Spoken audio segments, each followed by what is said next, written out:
If you carefully observe a food chain, in a food chain, the first trophic level is occupied by producers. The second trophic level is occupied by herbivores, which are also called as primary consumers. The third trophic level is occupied by small carnivores, which are also called as secondary consumers. And the fourth trophic level is occupied by large carnivores, which are also termed as tertiary consumers. So any food chain ends with either 3 or 4 trophic levels. Justify the statement. Like this, there is a chance of asking question by the board. Any food chain ends with either 3 or 4 trophic levels. Justify the statement. So what would be your answer for that question? Let me see. So when energy is flowing from one level to another, for example, you think producers means what? Green plants. Green plants convert radiant energy into chemical energy, right? So for example, if 1% of energy, radiant energy is taken by producers, is taken by what? Producers. So in that 1%, they use it for making their own food. After making their own food, they use a huge amount of energy for building their own bodies, their own plant bodies for their own growth and development. Are you getting my point? So in that 1%, only 10% of energy is made available for the next level of organisms in the form of food. Huge amount of energy, when it is transferring from one level to other, it is being escaped into the environment in the form of heat. So in this 1% radiant energy, plants use much amount of energy for their own growth and development and reproduction process, and some amount of energy is escaped into the environment in the form of heat.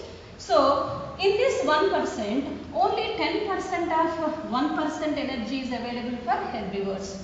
So what would be the 10% of 1%? You are genius in maths, tell me. What would be the 10% of 1%? 0.1. 0.1% of energy is available for herbivores from producers. Are you getting my point? So when this 0.1% of, in this 0.1% of energy herbivores use for their own growth and development. Are you getting my point? So when it is flowing from one level to the another, large amount of energy is escaped into the environment in the form of heat. On an average, 10% of 0.1% of energy is available for small carnivores. Are you getting my point? So now tell me, what is the 10% of 0.1%? 0.01%. Are you getting my point? So for the small carnivores, how much amount of energy is available? 0.01% energy is only available. When energy is flowing from this level to the another, on an average again, 10% of 0.01% of energy is available for large carnivores. How much? 0.01%. So like this, when energy is flowing from one trophic level to the another, on an average, 10% of energy only available for the topmost trophic level animals. So when energy is progressing from bottom to the top of the food chain, available amount of energy to the top level of organisms would be very less. Are you getting my point? So after that, there is no availability of energy to the organisms. That's why each food chain ends with either 3 or 4 trophic levels. I repeat the answer.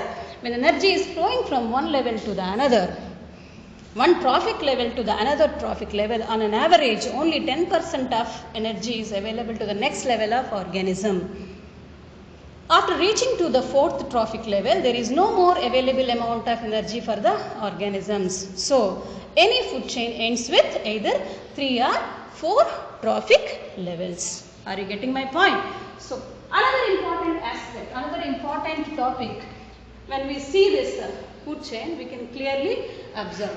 Each organism is eaten by 2 or more organisms, and those 2 or more organisms are further eaten by several other organisms.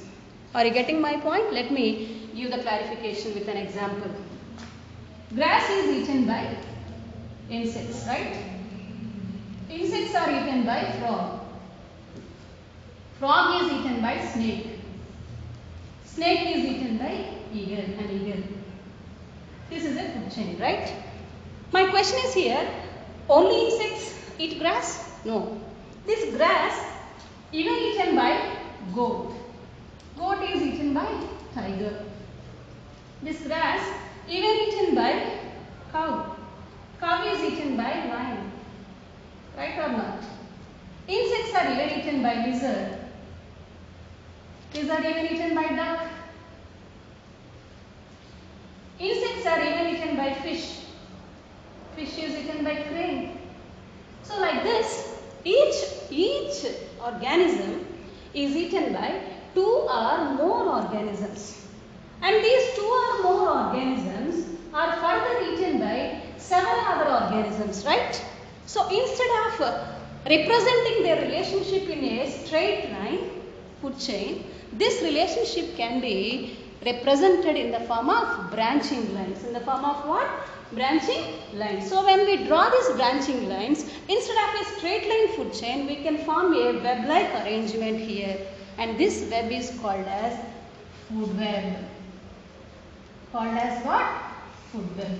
I repeat, each organism is eaten by 2 or more organisms, which are in turn eaten by several other organisms. So, the relationship, instead of representing it in the form of a straight line, it can be represented in the form of a branching lines, forms a web called food web.